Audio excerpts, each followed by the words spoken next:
नमस्कार मित्रांनो, जय हिंद, जय महाराष्ट्र।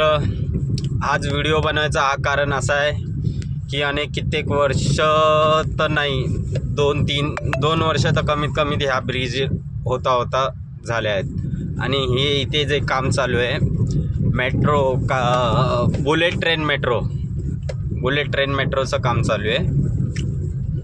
जेवढ्या फास्टमध्ये जे बुलेट ट्रेनची कामं चालू आहेत तेवढ्या फास्टमध्ये हे आमच्या रोडचे गाड्यांचे रस्त्याचे काम नाही चालू आहे। हे बघा, बघू शकता तुम्ही इथे, हे बघा कामगार भिडलेले आहेत आणि हे पण भिडलेले आहेत। पण इथून लाईन त्याने टाकून दिली, बुलेट ट्रेनची लाईन त्याने टाकून दिली, लाईनीचा बोगदा वगैरे पूर्ण क्लिअर झाला। आता फक्त त्यांना काहीतरी थोडंसं पर्याय बाकी आहे जो जोडेल त्यांना। पण बुलेट ट्रेनची हे लोक लाईन एवढ्या लवकर टाकू शकतात, पण रस्त्याचे रोड किंवा ब्रिज हे लोक बनवू शकत नाही। आजकालची जी परिस्थिती अशी आहे की जिथे पैसा आहे तिथेच कामं आहेत आणि जिथे पैसा नाही तिथे कामं नाहीत। आम्ही टॅक्स नाही भरत, आम्ही रोड टॅक्स नाही भरत, आम्ही रोडचं काहीच भरत नाही। गव्हर्मेंट आमच्याकडनं टॅक्सच घेत नाही गाडीला।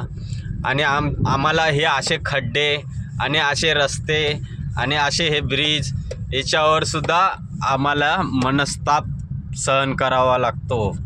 किती मनस्ताप, जसं काय गाडीचं मेंटेनन्स म्हणा, गाडी वारंवार खड्ड्यात जाऊन आदळते, त्याचे शॉक अब्सर, सस्पेन्शन किंवा गाडीला लागणारे डिझेल, पेट्रोल किंवा CNG ते जास्त जाणे आणि यांचे रस्त्याचे काम। हे बघा, हे ब्रिज बनवायला यांचा जर विचार चालला ना, यांची जर कामं नीट राहिली ना तर हा ब्रिज बनवून कधीच चालू झाला असता। पण नाही, यांची कामं अजून रखडलेली, थकलेली आणि खडबडलेली आहेत। जोपर्यंत ही बुलेट ट्रेन चालू होणार नाही तोपर्यंत हा ब्रिज काय मात्र होणार नाही। बघा ब्रिजचं काम कसं चालू आहे या लोकांचं।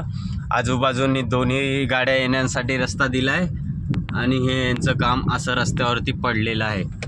बघितलं तुम्ही मित्रांनो, माझं बोलायचं मत असं होतं की बाबा काम करा, पण काम चोरी नका करू, काम करा, इमानदारीने करा, पूर्ण करा।